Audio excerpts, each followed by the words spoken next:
Welcome back.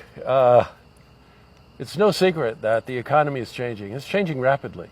You go back to the 50s, the 60s. Some of us remember that, by the way. Yes.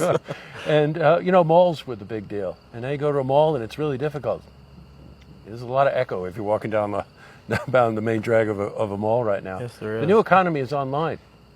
And in order to service that economy, a lot of people in our own community here are aware of the fact that where we're located geographically and also in terms of where we are, that this is a great area for developing what we're calling warehousing and distribution. And joining me today is one of the prime movers in this. This is Tim Barber, who is the CEO of Jag. And you told me this off camera, but I got to tell him what Jag. No, you're going to tell him what Jag means. Sure. Go ahead. Yeah, Jag is just a guess. So go back to 1998, and I suppose you're right. Yes. I guess it was. Yep. It turned out to be a pretty good guess, didn't it? It was. We were sitting around and trying to come up with a name, and I don't remember how or why. It might have been one of my cousins that said that. It stuck. Yes, so it was. Well, now Jag, of course, if you live anywhere in this area, white trucks, blue letters, JAG, you see it all over the place. Well, that's because they're one of the leading commercial, industrial contractors and developers. First, congratulations on your success, because really, no matter where you go, you're there. Thank you.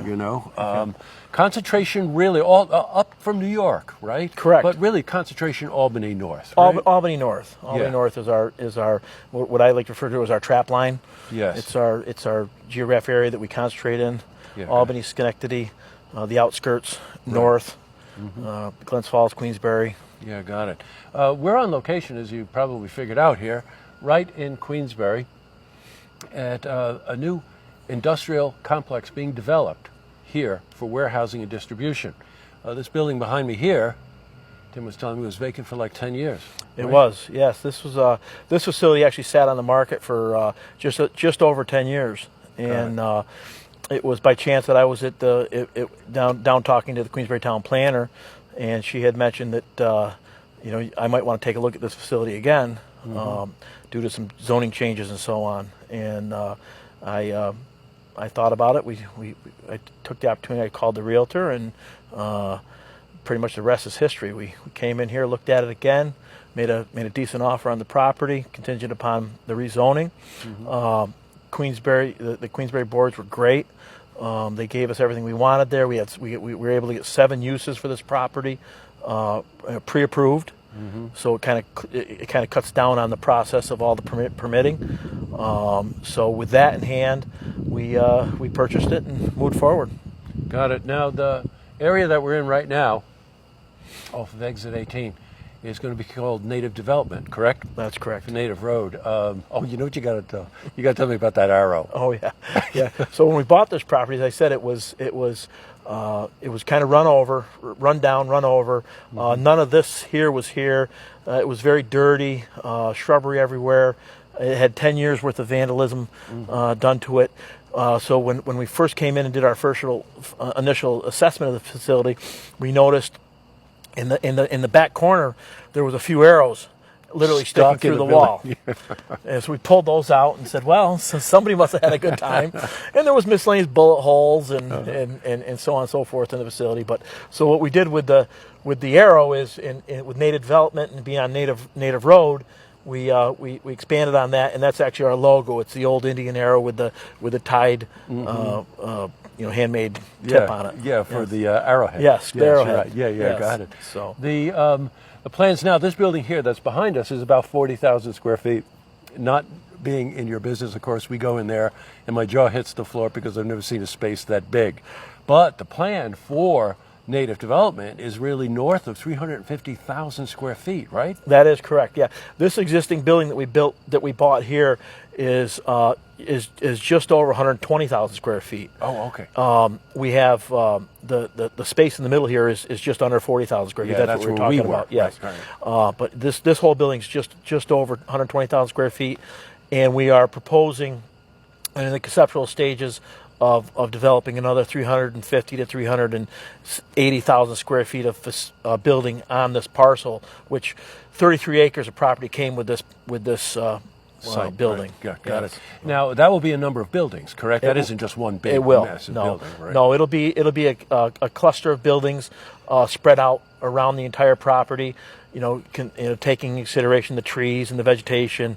We want to keep it. We want to keep it a nice park setting. Well, you know what? We had a chance to look at the plans, and Andrew's going to cut in a couple of pictures of the plans. And I want to compliment you. Some people just, it's slash and burn in some people's mentality, right? And I noticed that you were being very considerate and really incorporating a lot of the natural beauty. Because let's face it, where we're sitting and looking out here is a beautiful forest. Yeah, it is. And we took that all into consideration. I've lived here all my life, pretty much. We're in the Adirondacks. We're in a treed area. We want a nice park, and that's part of what we're selling. There's so many parks that we're involved with in other areas that are just buildings. Right. There's no shrubbery. There's no mature trees. There's no leaving of cul-de-sacs of mature landscapes.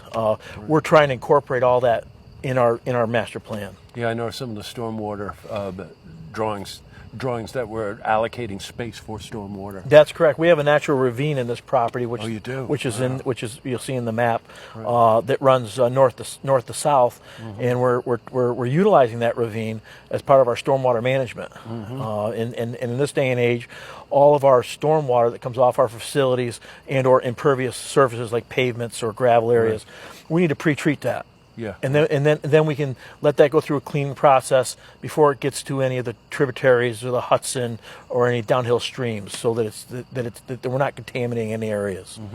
Now, all of this, of course, kind of goes back to where I started, that we're in a new economy. You must have spotted this, right? You must have said to yourself, "Whoops, you know what?